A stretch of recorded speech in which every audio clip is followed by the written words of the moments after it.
Welcome to Failure is Progress, presented by Sweat Factory CrossFit. I am Coach Frankie Ortega. And I am Coach Keith Barber.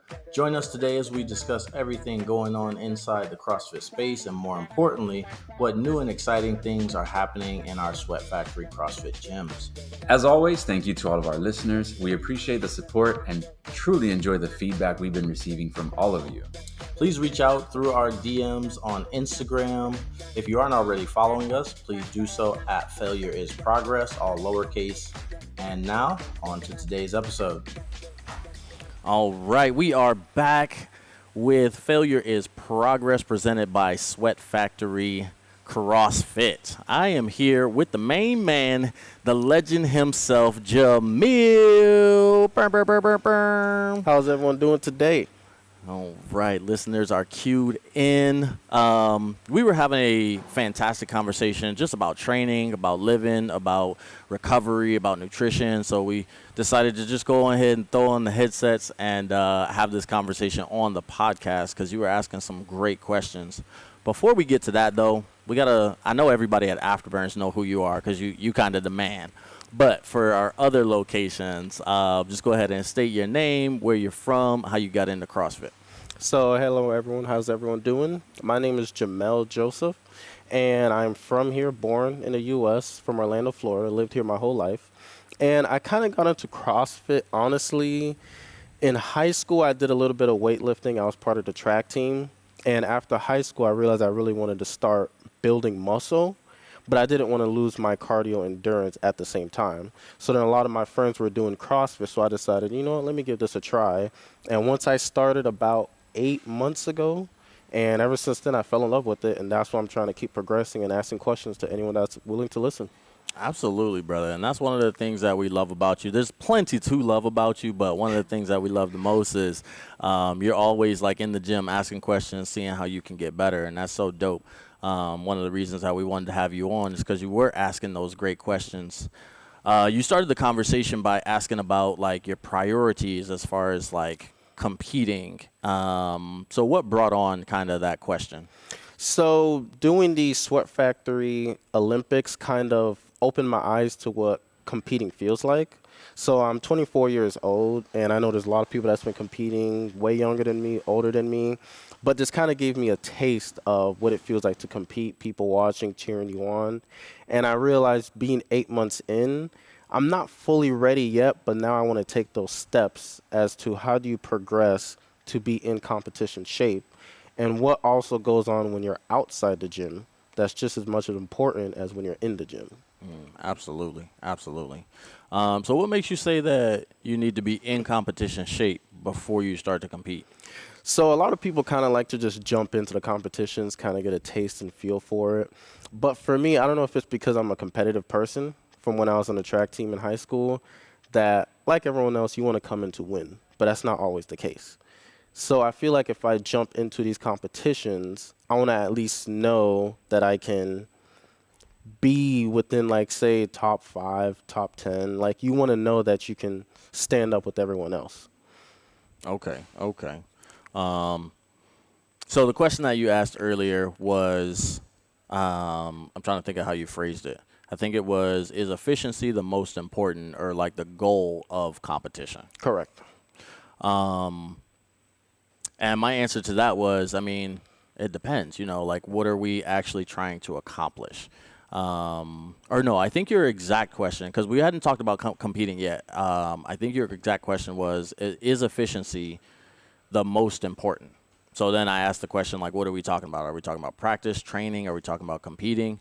My answer to that question, I'll say it on the pod. I know we already discussed this, but there's 3 kind of levels of athletic development. You have your practice, you have your training, and you also have your competing as well. So when we are practicing, efficiency does not matter at all. We're not trying to be as efficient as possible. We want to slow things way down so that we can learn new positions and get stronger in those positions.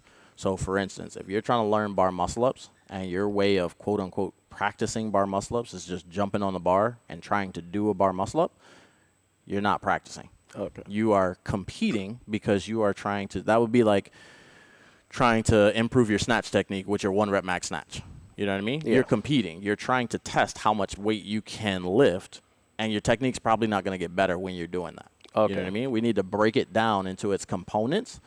We need to do those components with very light weight, very light stress on the body so that we can learn the positions that we need to be in and get stronger in those positions.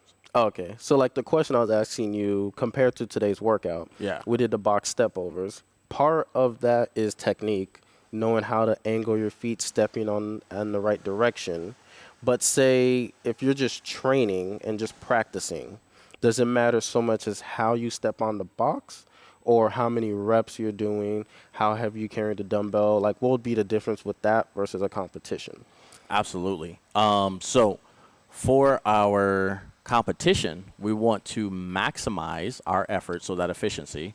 We want to maximize our effort in the things that we have practiced and trained. Okay. So you were asking about G6's technique, where he was kind of launching the dumbbells forwards and using that momentum to step onto the box, and then using it to carry him over to the other side, and then he would launch the dumbbells back forward to get back to the other side. Fantastic technique if you have practiced and trained that technique. If you haven't practiced and trained that technique and you just saw it and you're like, oh, I'm going to try that out, 9 times out of 10, your timing's going to be off. Your foot placement's going to be off. Okay. You don't really know what the rhythm is supposed to feel like. So it's going to take you a couple reps to figure out that rhythm every round, not just on your first round. Every round, you're going to have to try and find that rhythm over and over again because you just don't have the muscle memory of it, you know? So you'd say there's a difference between working out and training? Oh, absolutely. Okay. Absolutely. So if you're trying to progress and get better, training wouldn't be as important as working out. That's important. That would be the opposite. Other So way. if you are trying to progress your athletic performance, Correct. you are training. Okay. If you are going to the gym and you're trying to burn calories and look better naked, that's a fantastic goal to have. But I just necessarily wouldn't say that you're training. Training is, in my opinion, specifically for people who are trying to improve their athletic performance. Like there's a target goal. Exactly. So for me, it's trying to increase my aerobic capacity, my lactic acid threshold, and lactic clearance. Okay. So that wouldn't be working out. That would be training. That would be training. Okay. Because we have specific ways that we're going to train to improve that. So you and I could do the exact same workout. We'll take today's workout, for instance. For the listeners, today's workout was an 8-minute AMRAP. We had 12 dumbbell box step overs right into 8 handstand push-ups. As many rounds and reps as you could. So for me, I know I struggle with my handstand push-up stamina. I know eventually I'm going to hit a wall where my handstand push-ups just break down and I have to rest because my muscles are burning so much. Okay. For you did the push-up to down dog variation where your muscular stamina may not have been a factor. You may not have been able to uptake enough oxygen to continue moving. Okay. So when you're breathing heavy, you're hyperventilating, when you're doing that, that is when we get more into that endurance realm. So you and I could be doing the same workout, but if we're training it, we're going to be training 2 different things. Okay. So that aerobic capacity can still lead into the lactic acid buildup. If you're huffing and puffing, you're not breathing, could that also lead into you not having enough muscular endurance, which is why you're huffing and puffing? I think we need to define our terms because we have cardiovascular and respiratory endurance, and then we have muscular stamina. Okay. Muscular endurance, I think you're referring to that muscular stamina. Okay. And muscular stamina is just how well do your muscles use the energy that's already stored in them to do work. Okay. That's muscular stamina. So there's a difference. Okay. Yeah. And then your cardiorespiratory endurance is going to be how well does your heart and lungs maintain a certain amount of work to get oxygen to your muscles to be able to use that as energy. But the way you train that, would it still be doing some sort of like EMOMs, Tabata? Like, would that be the best and most efficient way to build your cardio endurance? It is a way. It's not the only way. Like I said, you and I could do the exact same workout. Okay. And we're training 2 different things. Like, for instance, you did the push-up to down dog today. If you were like, okay, I want to actually train my cardiorespiratory endurance rather than my muscular stamina, So I'm going to go a little bit slower so that my heart rate doesn't spike, but I want to do all my reps unbroken. So now you're training your heart and your lungs to uptake that oxygen because you're moving a little bit slower. You can maintain your pace better, and you're focused on your breathing rather than, oh my gosh, my shoulders are burning, I have to stop. Okay, so for that example, during the workout, I did them unbroken at a slow pace so I can breathe, but that increased my time under tension, which then fatigued my muscles. So would you say you're training both at that point? Yes. So we have 3 main energy systems. There's like 36 actual energy system, but there's 3 main energy systems that you're kind of always training at the same time. There's just one that is prioritized. Okay. So yes, you're still going to be training that muscular stamina. You're still going to be training what we call our phosphate system, which is our like really fast, explosive energy system, and you're also going to be training your endurance system, all at the same time. It just depends on which one is prioritized at what point. Okay. Yeah. And so that was like one of the questions I was asking you earlier. So as much as you train in the gym, like for today's competition, for example, how much of that will affect you if you didn't eat right the day before? Oh, that can affect you massively. There are a lot of other factors that go into that as well, like how many workouts have you done this week? How well did you sleep? Have you been training for this specific style of workout? Not just even the specific movements, but this is specific style, like it's a shorter duration workout where we're trying to get max effort reps. So that's going to be very high in that muscular stamina that we talked about before. Okay. Even if you're not as great on the cardiorespiratory endurance stuff, you can kind of get away with it if you have pretty good muscular stamina, which is why I was able to get into that 6th round, is just because my muscular stamina is eons ahead of my endurance, because my endurance is trash. Okay. So like, for example, if it's like an 8-minute AMRAP like we did today, but say last night, say 2 different people, one person know that they're going to try to do this workout unbroken, no rest. So you need energy, of course. So some people do the term carb loading, where they load up on carbs because they know they're going to need energy for the next day. Versus, say, me, for example, I don't eat enough calories. I didn't hit my macronutrients, but I'm in better physical shape than the other person. Would one perform better than the other, or there's just too many different factors that would lie into that? Yeah, I would say there's just too many variables. You know what I mean? Genetics is going to play a part in that. How the people have been eating for the last month is going to play a factor in that. Like if you have somebody who's just started cleaning up their diet as opposed to somebody who's been eating clean this entire time, that's going to affect your performance as well. Yeah, there's just too many factors that go into that. So you can't just load up on one day, the day before, and expect to have a higher output than someone that's been eating great like for the whole week or months. You can't make up for it in one day is what I'm saying. Absolutely. That just, it's not a thing. Okay. You'll see at the top levels too, people have actually stopped carb loading for 2 reasons. One, sometimes those extra carbs that you get just end up staying in your gut, just because your body's not used to processing those extra calories. Especially when you're super regimented, you eat like the same things every single day, and now you're eating even more, so it just doesn't process the same way. Okay. So you may have more energy, but you feel heavier, you feel sluggish, you know what I mean? You feel tired when you normally have an extra kick. Okay. The second reason is usually people do what we call peaking or tapering before like a big competition. So they're training, quote unquote, less. The intensity might be the same. Like you still might be working at 80 to 90% of your effort, but you're doing less volume so that you can recover faster. So you're doing less volume, so you don't need to eat more to get the same, to have more energy stores, because you're doing less work, but you're still eating the same amount. So you're automatically getting that stores. You don't need to eat more, because then you're in a surplus. Okay. So yeah, people like at the top levels have actually moved away from carb loading just because it just affects the body in different ways. For some people, it works absolutely amazing, but for most people, most of the time, it just ends up screwing up some other things that they've already been training. Okay. Yeah. So if it's not a competition, it's just a regular training day, like tomorrow I'm going to do a 2-hour workout session. It's still as important that you eat the right amount of foods, not just anything. Absolutely. Yeah, in my opinion, it's more important to eat well on your training days than it is in competition. On competition days, we need to fuel for our competition. So we need to eat enough protein to sustain our muscles, and we need to eat enough carbohydrates to sustain our efforts during competition, and we need to eat enough fats. Excuse me. We need to eat enough fats to make sure that all our hormone levels are in check and all of that. So your food quality, in my opinion, is okay to kind of go off the rails. That like dirty eating, like we talked about earlier.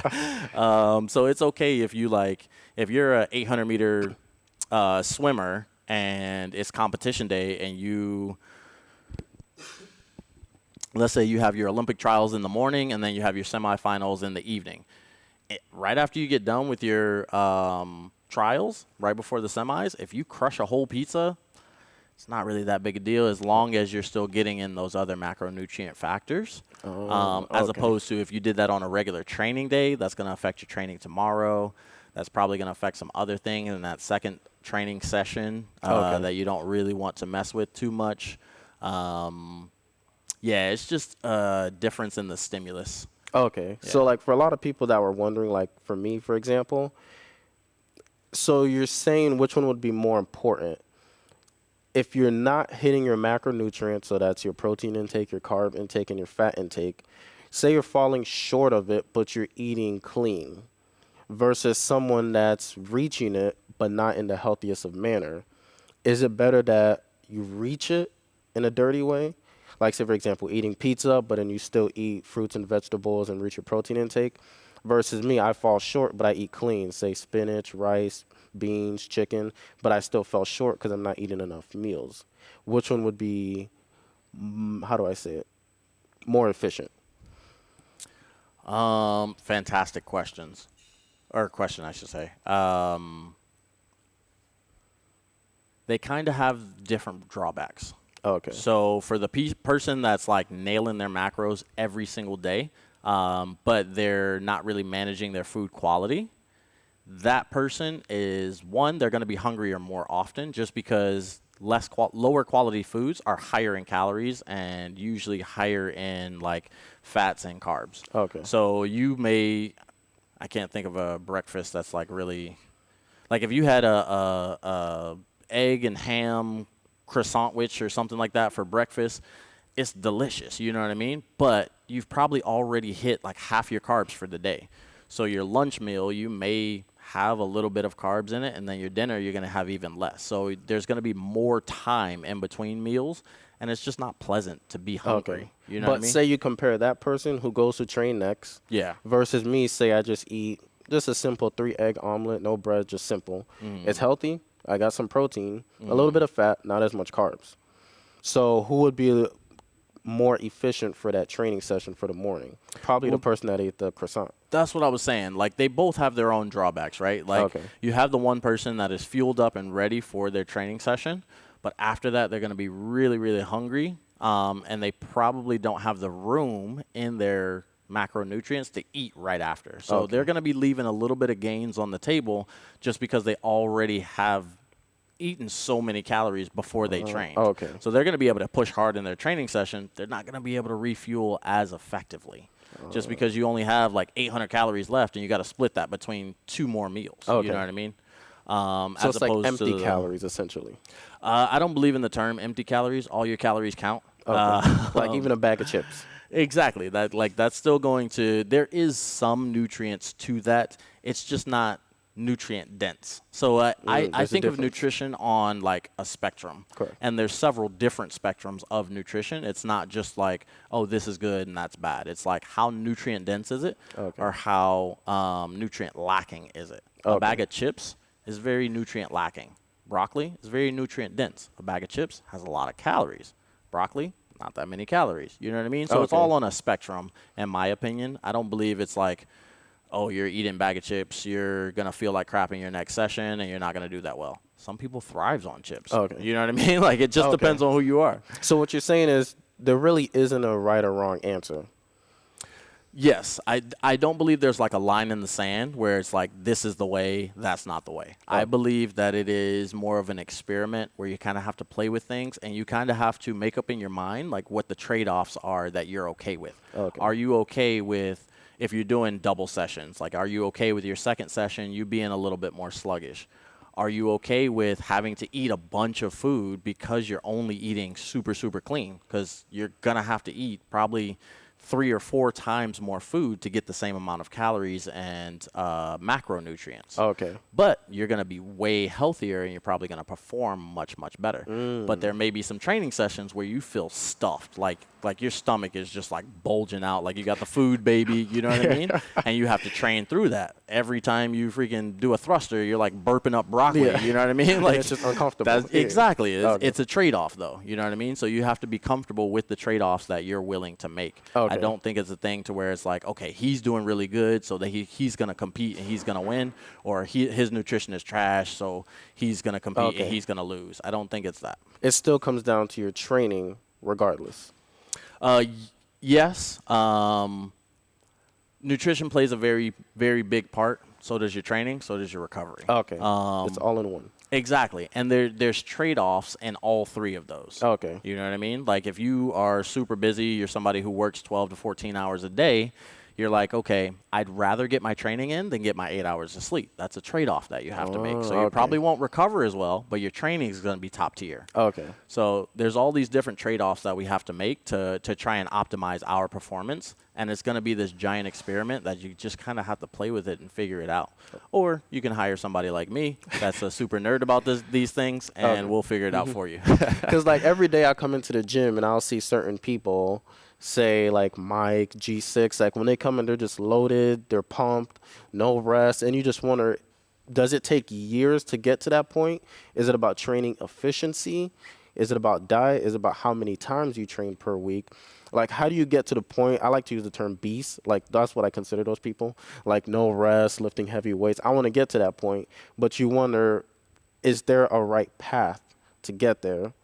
Or can you take, I don't like to use the word shortcuts, but can you take a shorter path if you're doing it the right way? Like, say someone that's been training 10 years, they're not as efficient, versus I can cut that in half in 5 years by doing the right things. So I guess the question I could say is there a right way to go about it if you want to improve on a daily basis? Yes. The right way is consistency. Okay. You know what I mean? Yeah. Like, so in literal terms, no, there is no one right way that you're going to be like, okay, this is the plan. I'm going to follow this plan. I'm going to be an absolute animal in 2 to 4 years. Okay. It's just not a thing. Okay. Everybody has different genetics. Everybody has different like schedules. Everybody leads different lives. You know what I mean? The number one thing that's going to get you to where you want to be the fastest is consistency. Okay. The more consistent you are, the more frequent you are being diligent about the things you want to be diligent about, the faster you're going to get to your goals. So you think someone training 3 days a week efficiently can perform better than someone who trains 5 days a week, but they're not training or going in the right progressions? Or do you think it has to be a certain amount of days per week? I don't think it has to be a certain amount of days per week. I think the person that's training 3 days a week intentionally, and they're intentional about their nutrition choices, and they're intentional about their sleep habits, and they're intentional about what their goals actually are, and they keep that on the forefront of their mind and they're laser focused, is going to get there way faster than the person that trains 5 days a week and they have no idea what they want to train, or they're training something different every day. Their goals change every single week. That is not consistency. Most people think of consistency as like just going to the gym. It's like, well, I've been going to the gym 5 days a week for the last 6 months. I'm still not where I want to be. Where do you want to be? Oh, well, you know, I kind of want to do this. I kind of want to do that. You have no idea where you want to be. Okay. That's why you're not there. You know what I mean? You got to be intentional. Exactly. So, like you said, training different things every day, that's not the way to go about it. So you got to set your mind on, okay. Well, if that's your intention, like, okay, on Monday, I want to work on my aerobic capacity. Okay. On Tuesday, I want to work on my gymnastic strength. On You said 3 days a week. So Monday, Wednesday, I want to work on my gymnastic strength. Friday, I want to work on my barbell technique, barbell cycling. Okay. And you can still work on, like, come to class and still work on those things. Okay. Like, it doesn't always need to be like, oh, I need all these supplemental programs and I need to train for 3 hours a day. Like, no, if you have the intention that this is the day where I work on my aerobic capacity, and you come into the gym and the workout is like a workout like today, where it's step overs and handstand push-ups, you still can work your aerobic capacity.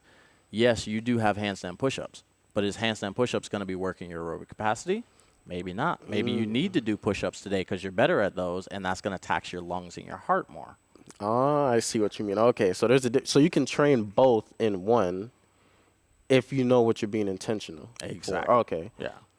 So then my next question is, which I know a lot of people have that question, is can alcohol play a role, and not just in your nutrition, but in how you perform each day at the gym? Absolutely. Your body doesn't recognize alcohol as anything other than a poison. That's what your body recognizes it as. Okay.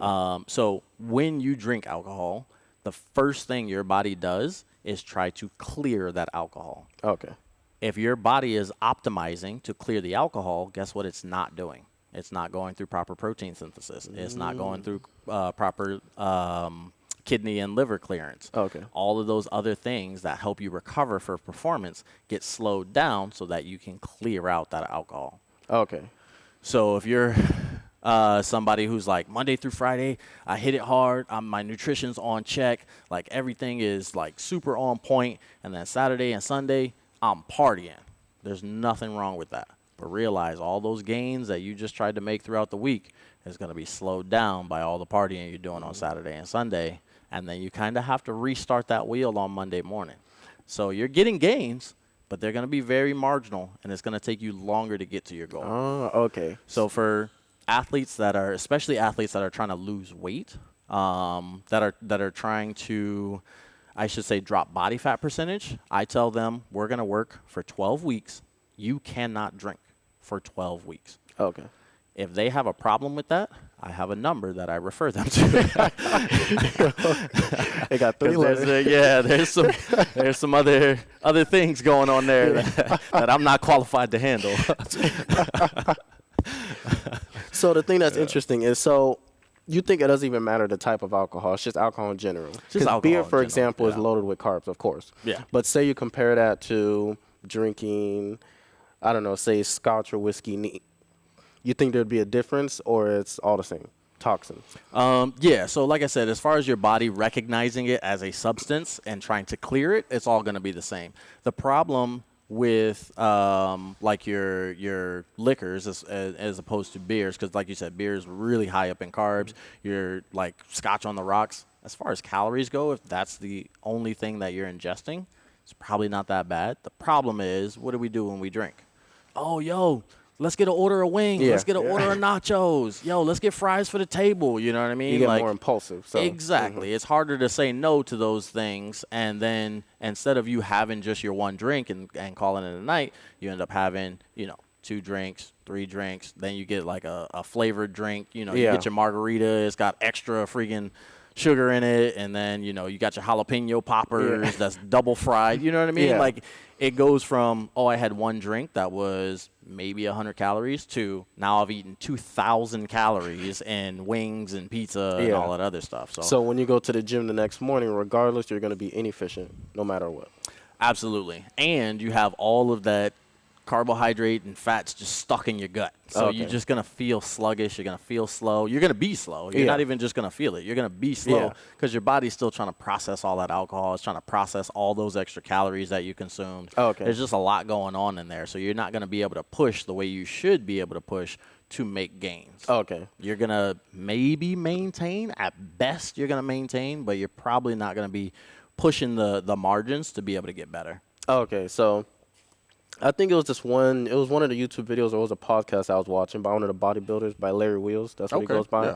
And so he was talking about how when you're doing like the powerlifting meets where you do the squat, bench, deadlift, how if you overtrain, you're you may not necessarily feel your muscles fatiguing, but he mentioned your central nervous system can be fatigued, and that's what causes you to not feel that like fire in you, like that push.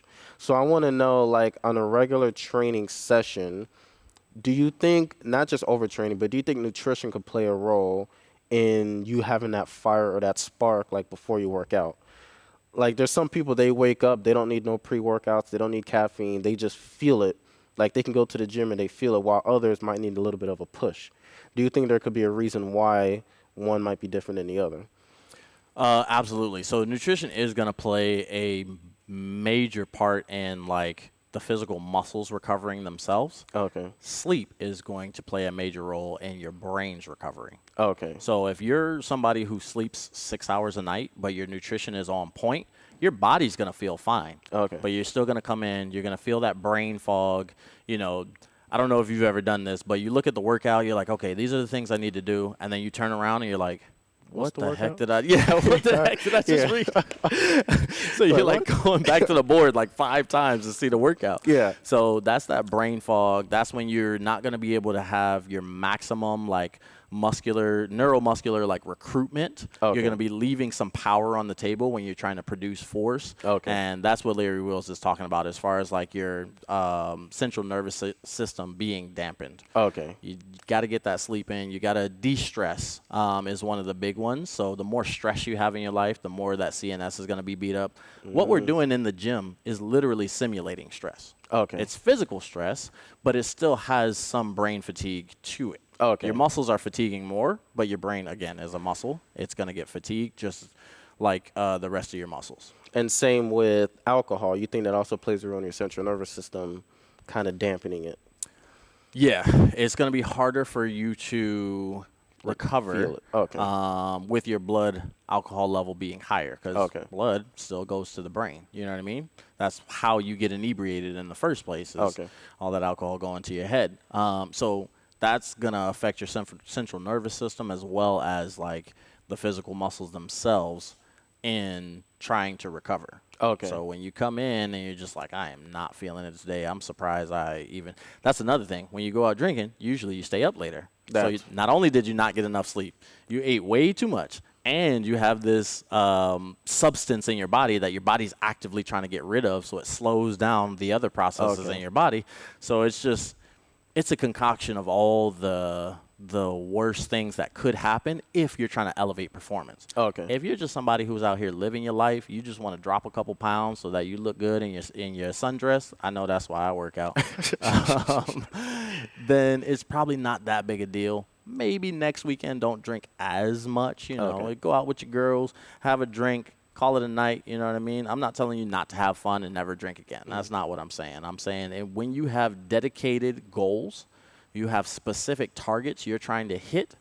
If you are going to alcohol and you're not, like if you are drinking and you're not seeing the progress that you want to see, I would cut out the alcohol. That is what I'm saying. I'm not saying alcohol's the devil and you should never drink. That's not what I'm saying. Live your life, party, have a great time. But once you set that specific goal, like, hey, I want to get my bar muscle up in 6 weeks.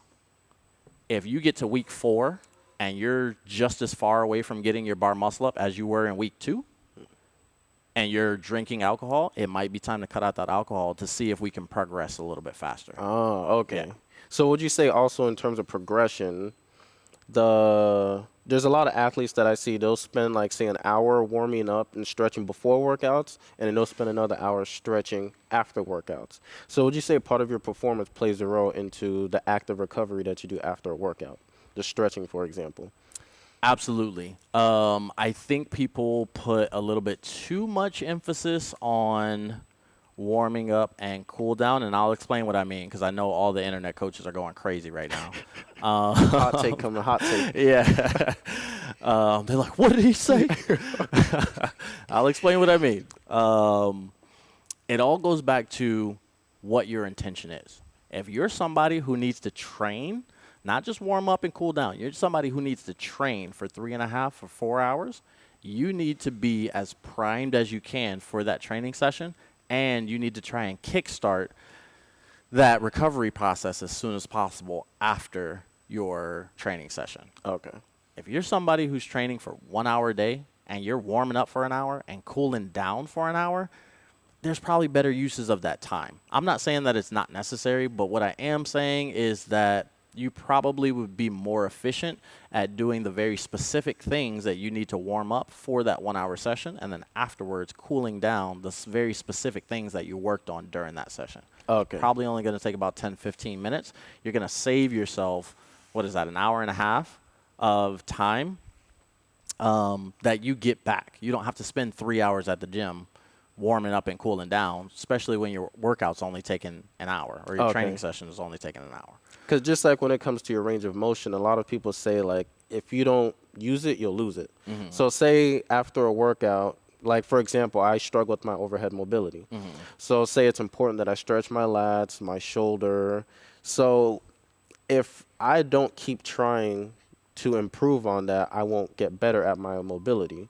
So would you still say an hour is just not necessary? Or is it a matter of prioritizing one over the other? I would still say an hour is not necessary because your mobility is going to improve more by you practicing your movements than it is by you stretching and foam rolling. Okay, there's a difference. Yeah. Stretching and foam rolling is great. That's going to give you more of what we call passive flexibility. Okay. How much range of motion do you have when there is a force being applied to you? That's why some people can squat lower when they have a heavy load on their back, because there's force being applied to them. Okay. But when they do their air squats, they can't get as low Okay. because they don't have what we call active range of motion. They can't pull themselves to the same depth that they can be pushed to. So is it better to have the active flexibility or the passive? It's not an either-or thing. Okay. You need a certain amount of passive range of motion to have active range of motion. Okay. So there's nothing wrong with developing more passive range of motion.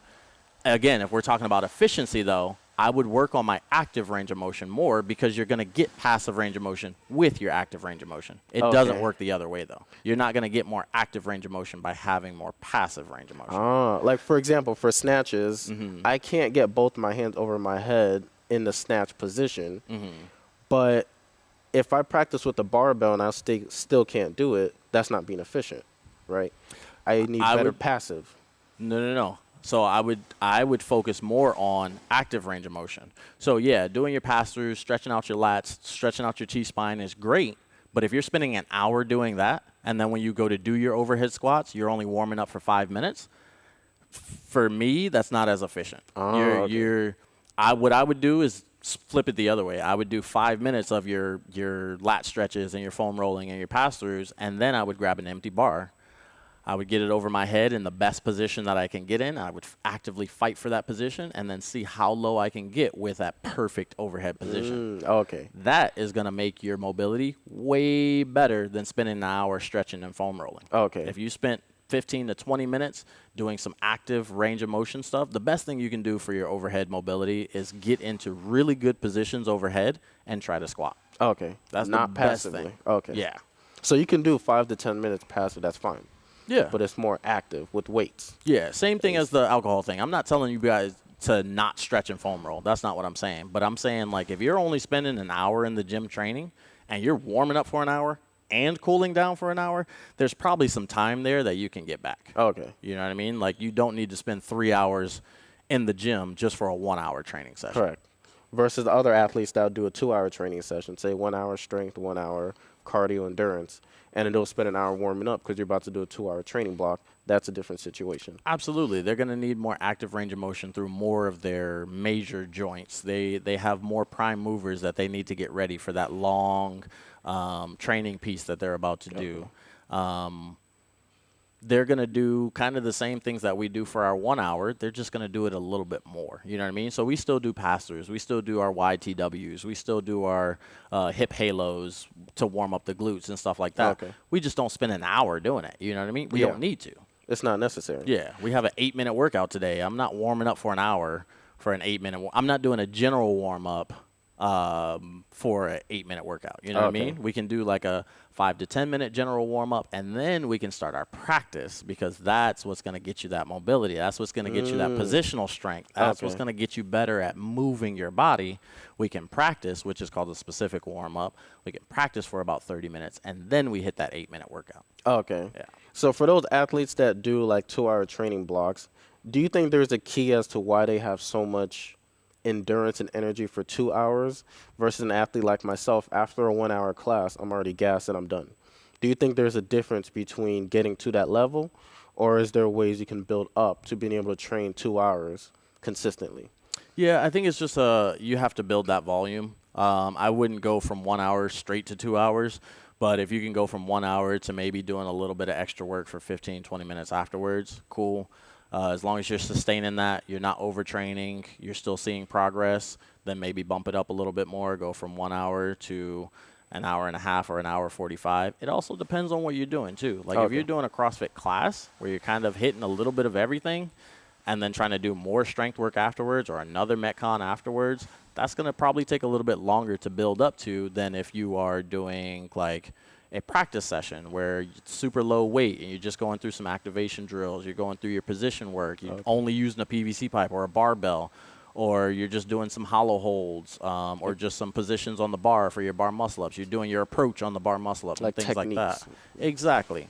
If you're doing that for an hour, building skills and positional strength, and then you did your class workout, you'd probably be fine. You know what I mean? But if you're trying to like train where you're going like 70 to 80% for 2 hours straight, it's going, you're going to need to build that up, and it's going to take a little bit more time to build that tolerance. And that would lead it back into nutrition again. Now you need a higher carb intake now. Absolutely. Absolutely. If you're not eating enough, there's only going to be so long that you can sustain that. Something else that people don't think about is that, like, if your body doesn't have enough raw materials to rebuild from, it's only going to continue to break down. And it's going to break down in areas that you don't want it to break down. Your connective tissue, your joints, your ligaments, all of those type of things are going to start to deteriorate. And then that's when people end up, like, hurting themselves. I'm not saying that's the only reason, but it is a factor. So we need to make sure we're fueling our body properly so that we're not just wearing and tearing on our joints as well. And I think I got one last question for you. So do you think, so once again, there's probably not a right or wrong black and white answer, but is it more important to get your nutrition from real foods? Or, for example, myself, I struggle with eating. So I get full very fast. So if I was to get like one of those bulk shakes that use the word clean calories, and that's 700 calories of clean calories, would that be better versus eating a smaller meal, but it's actual food versus drinking it from a shake? So I guess my question is it better to eat your calories, or can you drink it and supplement it through a shake? The easy answer is yes. Whole foods are always going to be more sustainable for not only us, but also the world. And also they're probably going to be more, a lot higher in that nutrient density that I talked about before. So the easy answer is yes. However, it goes back to those trade-offs that I talked about before. If you are somebody like you who gets full really fast and you're eating a lot of high fiber vegetables, that's going to make you even more full, even faster. So do you need to supplement with a shake? Maybe, you know what I mean? But then there's that trade-off. You're not getting the same amount of nutrients. You're getting the same macronutrients, but not your micronutrients. So your micronutrients are like your vitamins, your minerals, your phytochemicals, all of that type of stuff. So there's a difference. So if I can supplement, say, I can eat one whole food meal, like say I'll eat, say, dinner. I have some veggies, some brown rice, and some chicken breast. And then after that, because I'm already full, now I drink a shake that's like 700 calories just to make sure I hit my macronutrients. Would that be suffice as opposed to just eating a whole food dinner and calling it a night? Because I'm too full to eat another meal. Exactly. So if you're using that to make sure that you get to the macronutrients that you're trying to get to, I'm all for it, bro. You know Okay. what I mean? Like, that's kind of one of the best ways, especially when you know you're somebody who fills up quickly. If I can just hit another shake to fill out the rest of my macros instead of like, you know, if that's the last meal you're having that day and you don't want to go to bed, like bulging at the Yeah. stomach, you know what I mean? Like, it's really uncomfortable for you to sleep. You're not going to sleep as well. That's affecting other things, Okay. other variables. And then, you know, your training sessions might be off just because you didn't sleep well. So it's kind of the best of both worlds. You still have that trade-off that I explained before, but if you're willing to accept that trade-off, then it's probably the best for you specifically. Okay. Yeah. So you don't think there's any consequences as to using a meal replacement protein shake? If you know what your goals are, for example. If your goal is to Exactly. lose weight, Yeah. of course, that's probably not the most efficient.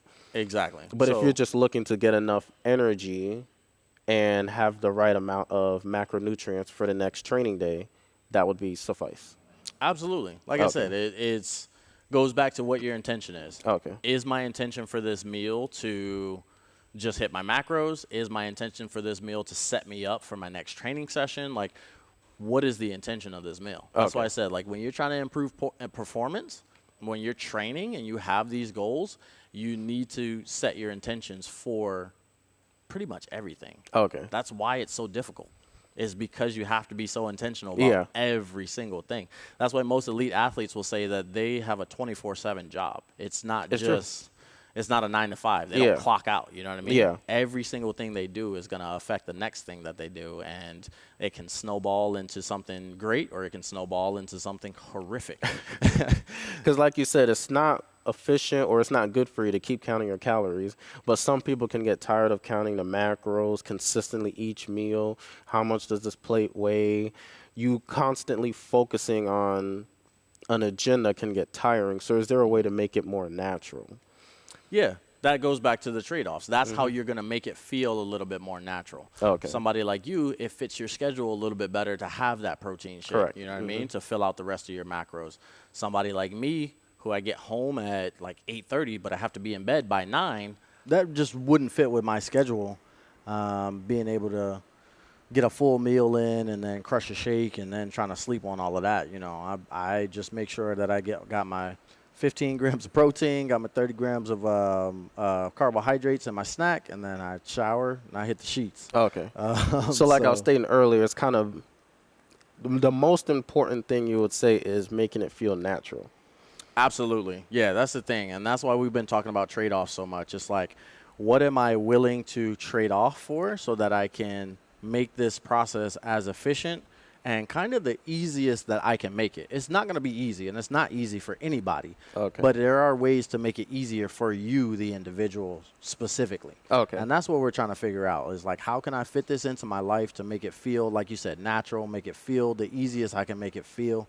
It's still going to be difficult. There's still going to be some adversity here and there, but we don't want the process itself to be the hardest part, because then when something real difficult comes along, then you just like, that's when most people quit. You know what I mean? Okay, That's yeah. why most people can't stick to it, because they start out with like this audacious plan where they're like, I'm going to change everything. I'm going to be walking every day. I'm going to do 2 workouts a day. I'm going to eat just vegetables and protein. And it's just like, bro, like, you're going to do that perfect plan every single day when for the last 10 years you like haven't even thought about vegetables. You know what I mean? Yeah. Like, so, and then you get 2 weeks into that and you're like, this is impossible. I can't do this. So you'd say the most important thing above all else is consistency. Consistency, bro. That's the thing. Consistency, and then, like we said before, like setting that intention for whatever your goal is. You know what I Okay. mean? Like, that's what's going to get you there the furthest. I love the analogy about, like, race car drivers. Like, race car drivers probably drive as much as, like, the average person. But the average person couldn't be a race car driver. Correct. That's because when we drive on the roads and stuff, like, we're not having the attention to be, like, taking turns at 200 miles per hour. Yeah. You know what I mean? Like, we're not we're not trying to be able to, like, cut people off with, like, inches in between our cars. And I mean, some people do. I personally don't. But we're not driving with that, like, that aggression. We're not trying to be in the Daytona 500 and Okay. things like that. So, yes, we have been driving. I've been driving for 15 years, but there's no way I could get on the track and do what those guys do because I haven't had the same intention that they have when they drive. Okay. So it's kind of the same thing with your nutrition and your training. Like, yeah, if you go into it being intentional about getting better every single day, you're going to get better every single day. If you go into it like randomly and you're just like, I'm just going to do these things and cross my fingers and pray that everything works out, it's probably not going to work out, bro. Okay. And you're probably going to get frustrated. And again, that's when people quit. So which is why it's important every training session. If you can squeeze out that one extra rep, that one last push, always push yourself. But at the same time, you don't want to, like they always say, some people train 70 to 80% of their max capacity. But some people, like for me, I try to go 100% because I'm assuming the harder you train, the more progress you'll see. So just say there's kind of a drawback as to, I don't know, maybe you don't have to push so hard today. Absolutely. Usually if you're pushing 100%, you're probably competing. And competing is one of the least effective ways to get better at anything. Okay. Like I used to, well, I'm still pretty big into chess, but I used to play a bunch of games all the time. I would just try and beat people all the time. Okay. So I was constantly competing with people thinking that was going to make me better. Okay. It wasn't until I played a GM, a grandmaster, who was just like, bro, like you don't know any openings. Like, you know what I mean? Yeah. Like, you haven't practiced anything, bro. Like, how do you think you're going to beat people Yeah. at these tournaments? You're not, you know? So it's the same thing. When you go into the gym and you're just constantly trying to beat people, trying to, like, give your all and, like, be laid out on the floor and your soul is gone. Like, yeah, that may feel great because you're giving a lot of effort. 9 times out of 10, it's not going to make you better. And if it does make you better, it's going to be marginal. Okay. Yeah. So the goal should not be to die every workout. No. The goal should be to hit whatever stimulus you need to hit so that you can reach further towards your goals. Like you say your goal was you want to improve your lactic tolerance, you want to improve your lactic threshold. Correct. That should be your goal for your training session. Okay. I want to do whatever I need to do to improve my lactic tolerance or my lactic threshold. Okay. If you do that, that was a great training session. If you didn't do that, we need to adjust some things to make sure it happens next time. Okay. Like, for example, on Monday, we did the assessment for the lactic threshold, which was, for mine, I did purple. So it was the 15, 12, 9, 75-pound thrusters and pull-ups. Yeah. So with the barbell. So, of course, I ended up finishing, what was my time? Like 5:30.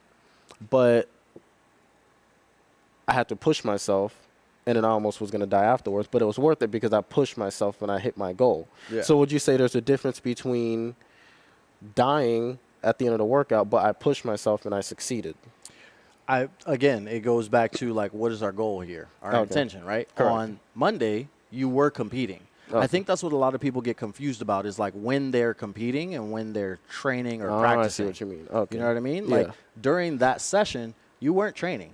You weren't trying to elicit a specific stimulus with the goal of getting better. Okay. You weren't practicing your positions and your skills.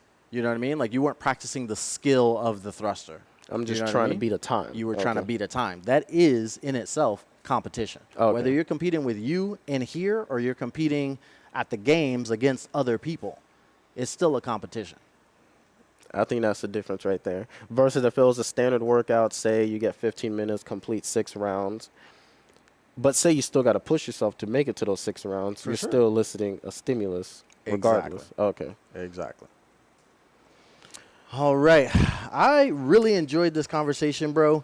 I could go on and on all day. I'm sure you could too. I can. But I'm going to go ahead and end it here to make sure that you still take care of the things you need to do today. Definitely. Got to make sure I get my protein right away. Absolutely, bro. Got to get those calories up, get those macronutrients in. Guys, thank you so much for listening in. Give a round of applause for Jamel. Thank you for being on the pod today, bro. It was so much fun having you. Thank you for having me. I really appreciate it. Absolutely. As always, guys, like, subscribe, leave us a comment, leave us a review. All of those things help us out. We would really appreciate that. If you like this episode, let us know. If you want to be on the next episode, also let us know. We can get you up here to talk about whatever you want to talk about as well. Thank you guys so much for always listening, and we will see you next time. Peace.